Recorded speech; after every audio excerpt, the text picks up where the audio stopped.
Dear students, today we'll discuss about the ionic equilibrium. In the first part, let us discuss what is ionic equilibrium. So in ionic equilibrium, the ionic substance, say all ionic salts, they dissociate into their ions in polar solvents. Polar solvents means especially in water. Water is a highly polar solvent. The ions formed, they are always in equilibrium with its undissociated solute in the solution. So this is the representation of the ionic equilibrium. Say here X and Xa Yb is an ionic substance which is going to dissociate as Ax B plus and By A minus. So reactants and products in the equilibrium, they coexist, so that the reactant conversion into product is always less than the 100. So equilibrium reactions may involve the decomposition of the covalent or non-polar reactant and ionization of ionic compounds into their ions in polar solvents. So in this section, we will discuss about the substances in ionic equilibrium can be classified into various categories on the basis of their abilities to conduct electricity as given below. So first is non-electrolyte. So non-electrolytes are the substances which exist, which consists of the molecules that bear no electronic charge, and they do not dissociate into their constituent ions, and they do not conduct electricity in either in aqueous solution or in the molten state. Say for example, sugar solution. So electrolytes, these are the substances that dissociate into their constituent ions in aqueous solution and conduct electricity in the solutions as well as in the molten state. Say for example, all salt solutions, some of the acid solutions, base solutions, etc. These electrolytes in an ionic equilibrium, they are further classified into strong and weak electrolytes.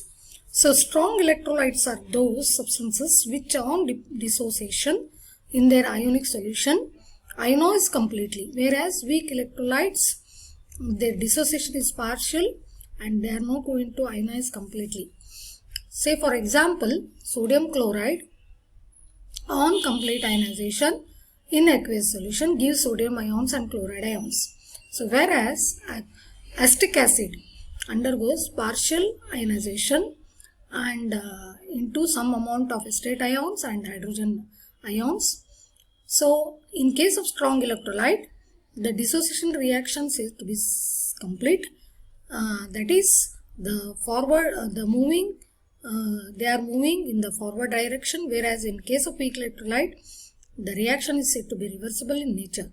So in case of weak electrolyte, there exists equilibrium between the ions and the unionized molecule, which is termed as ionic equilibrium.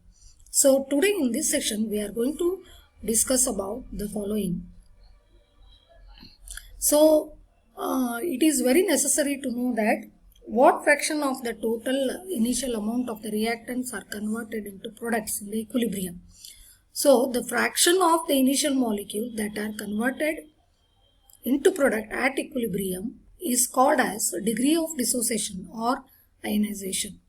So degree of ionization is denoted by the letter alpha, which can be given as the number of reactant molecule dissociated, that is ionized at the start, divided by the number of the reactant molecule at the start.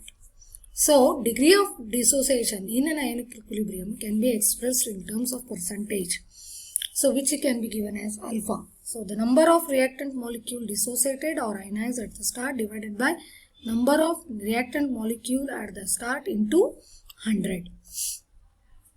So this degree of dissociation or this degree of ionization depends upon the following factors. First, it depends mainly on the nature of the electrolyte, whether it is a strong electrolyte, whether it is a weak electrolyte, or it is a soluble or insoluble. Secondly, it depends on the nature of the solvent, that is whether the solvent is of high dielectric constant or low, medium, etc. Usually, high dielectric solvent increase the ionization. Third point is it depends upon the dilution. That is, larger the dilution, higher will be the ionization. Say for example, if we increase the dilution by adding the solvent, so in that case there will be higher degree of ionization. Next point is temperature. Usually the ionization increases with increase in the temperature. Lastly, the presence of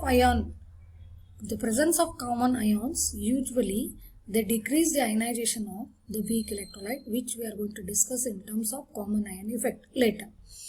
So this is about the first part. Thank you.